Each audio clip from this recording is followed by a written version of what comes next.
Assalamu alaikum. Peace be upon you.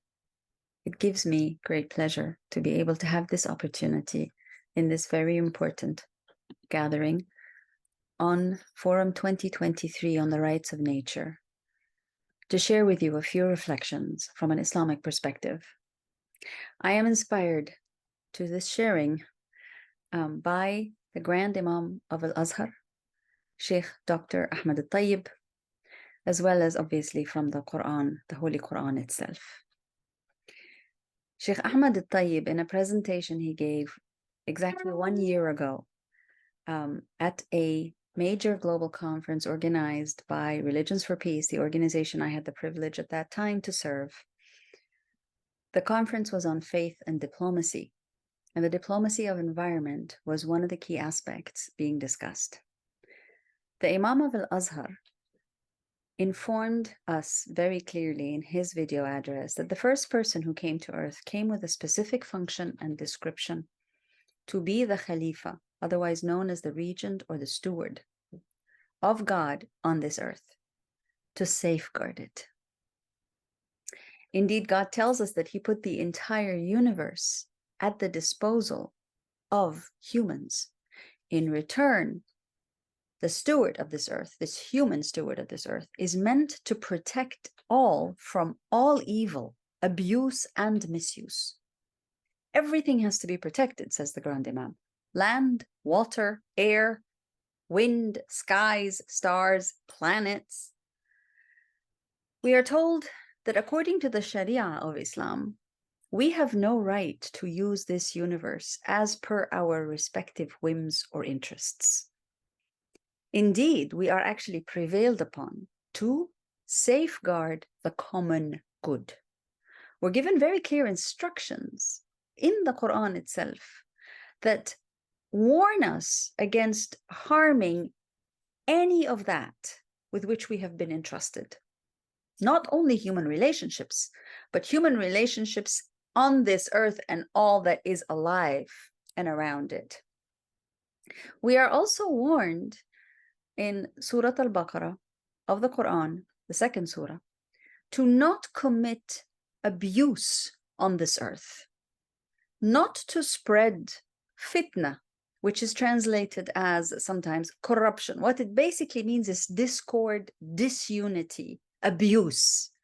And we are told that this abuse, fitna, is worse than murder. It is worse than murder. So this abuse of life in all its forms is worse than committing a murder. We are told in Surah Al-Imran, Surah number 6, verse number 38, that there is no creature on or within the earth, there is no bird that flies with its wings, but that they are communities like you. In other words, God is telling us that even the birds and every single creature is a community like us humans. We have not neglected in the register of life a thing, the Quran tells us, and all will be gathered unto thy Lord.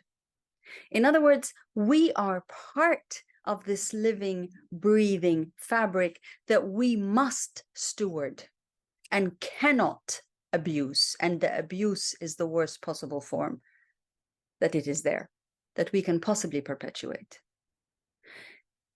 In many of the beautiful verses of the Quran, we are told that God sends us rain from the sky, and thereby producing growth of all things.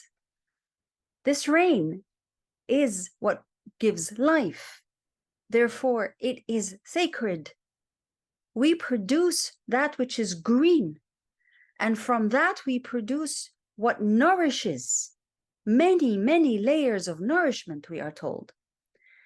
There is specific mention of the palm trees, the emerging fruit, and the clusters that hang low so that we can nourish and be nurtured by it. We produce gardens of grapevines and olives and pomegranates, similar yet varied. Look at each of these fruits, God tells us in the Quran. Look at each of these fruits as they yield, as they ripen. In all of this are signs for believers.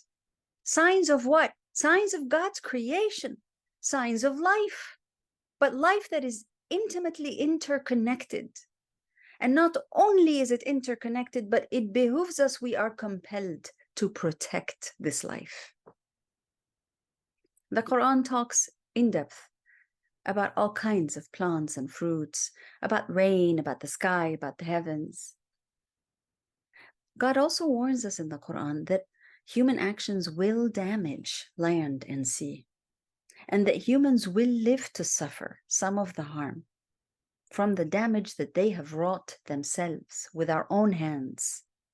We will live to suffer the consequences of our own doing. So what? Is this it? No.